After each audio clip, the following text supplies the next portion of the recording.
Uma situação que se arrasta há mais de 2 meses. Deflagrada em 15 de abril, a greve das instituições e universidades federais ainda não tem data para chegar ao fim. Após a 7ª reunião com o governo federal, realizada na última sexta-feira, 14 de junho, 54 universidades, 40 institutos federais e o Colégio Pedro II permanecem com as atividades paralisadas. Mas afinal, o que está em discussão para o início e a manutenção da greve? Quais as reivindicações do sindicato e dos professores? E o que pensam os alunos? E por que a UFAM, Universidade Federal do Amazonas, optou por não aderir à greve? Desde o dia 15 de abril, professores e técnicos das universidades e institutos federais estão em greve em todo o Brasil, de forma parcial ou integral. As instituições que deveriam difundir o conhecimento estão em pausa, por conta do descaso governamental com a educação brasileira. Por outro lado, os veículos de comunicação reforçam, muitas vezes, o estereótipo de que os professores só querem benefícios próprios e que não querem colaborar com os esforços governamentais para que as aulas retornem. Apesar do esforço do governo, a greve nas universidades e nos institutos de ensino superior federais continua. Nesta sexta-feira, representantes da categoria se reuniram com técnicos do Ministério de Gestão e Inovação. As propostas apresentadas só serão levadas à Assembleia dos Docentes na próxima semana. Na verdade, as greves nas universidades públicas federais ou estaduais, na verdade, elas acontecem numa luta, né, de projetos de educação, de universidade e de país. Porque há mais de 4 décadas, para a gente sobreviver, para ter orçamento para as universidades federais funcionarem, para ter um salário razoável, né, e uma carreira atraente e valorizada para professores e professoras, lamentavelmente, nesse país, nós temos que fazer movimentos de paralisação, às vezes de 3 a 4 meses. Porque, na verdade, essas lutas, como a luta dos estudantes por recurso para assistência estudantil, como a luta dos técnicos por carreira valorizada e por salários dignos, é a manutenção da universidade pública, que nesse país só responde por 25% de toda a matrícula de ensino superior, né, no Brasil. Então, isso já fala muito. Nós temos uma sociedade onde o ensino superior foi privatizado. E o pouco que restou, que é 25% das matrículas, entre as federais, estaduais e algumas municipais, nós temos que, a cada ano, quase que todo ano, fazer lutas, né, para que essas instituições, de fato, permaneçam existindo com qualidade e servindo aos propósitos para os quais ela foi criada. Ensino, pesquisa e extensão, na perspectiva de contribuir com o desenvolvimento social do nosso país. Mesmo com as motivações para a greve, os professores da UFAM se mantiveram divididos. Não de forma igualitária, como o resultado negativo do dia 9 de maio mostrou com exatidão. Das 5 unidades acadêmicas do interior do Amazonas, localizadas em Benjamin Constant, Coari, Humaitá, Itacoatiara e Parintins, apenas a unidade de Humaitá aprovou por unanimidade a greve. Juntando capital e interior, 251 professores votaram contra, 155 votos foram favoráveis e houveram 10 abstenções. 6, 7, 8, 9, 10, 100. Mais 3, mais 3. Vai ter 3. Vai ter 3. 1, 2, 3. Na primeira assembleia, a gente teve mais ou menos em torno de 450 pessoas. Dessas 450 pessoas, em torno de umas 20 foram contra a greve e a ampla maioria foi favorável à greve. Isso foi lá no começo foi antes de 15 de abril, né, que a gente fez a primeira assembleia para deliberar se entraria na greve ou não. Já na segunda assembleia que a gente teve aqui, foi agora em maio, em torno de 376 participaram mais ou menos 410 pessoas, em torno de 376 a 380 pessoas mantiveram a greve e manteve o mesmo número de 20 a 23 pessoas que foram contrárias à greve.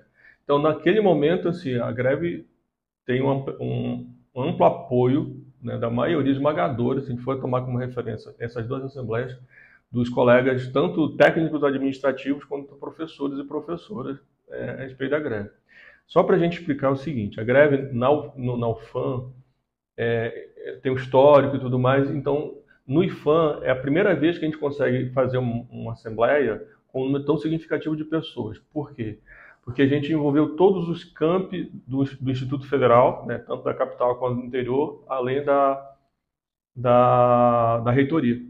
E o que facilitou muito essa junção de muita gente foi o uso da tecnologia. O caso do Google Meet, que acabou sendo uma ferramenta que a gente acabou se acostumando a usar, né, desde a pandemia. Isso favoreceu muito que esses colegas do interior pudessem participar também das assembleias. Mas todos os campi decidiram manter a greve, ser favorável no começo para deflagrar a greve e manter a greve também. Então, em torno disso. Se a gente for levar em consideração, é quase 90% das pessoas são favoráveis à greve, né? Manutenção e deflagração. O corpo estudantil também é afetado em uma situação de greve.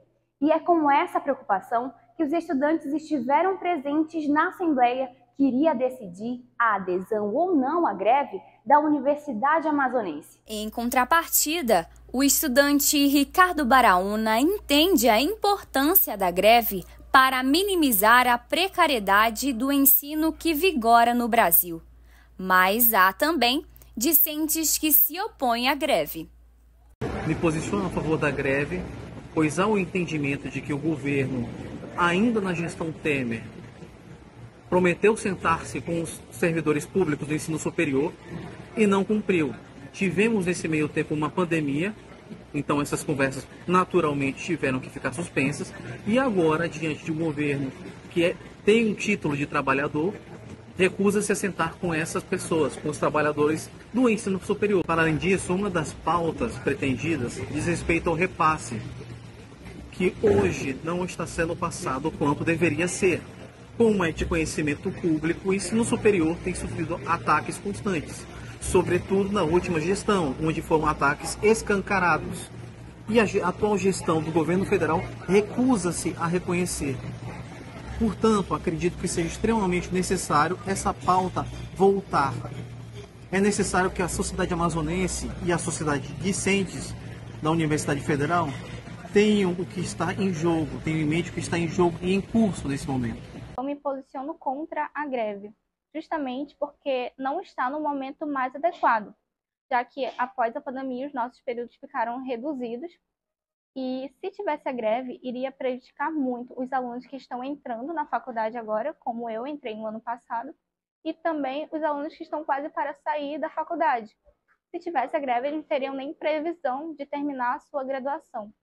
Outro ponto é que estamos num período de transição de governo, então ainda temos tempo para discutir essa questão, de modo que não prejudique tanto os alunos nem os professores que estão a favor da greve.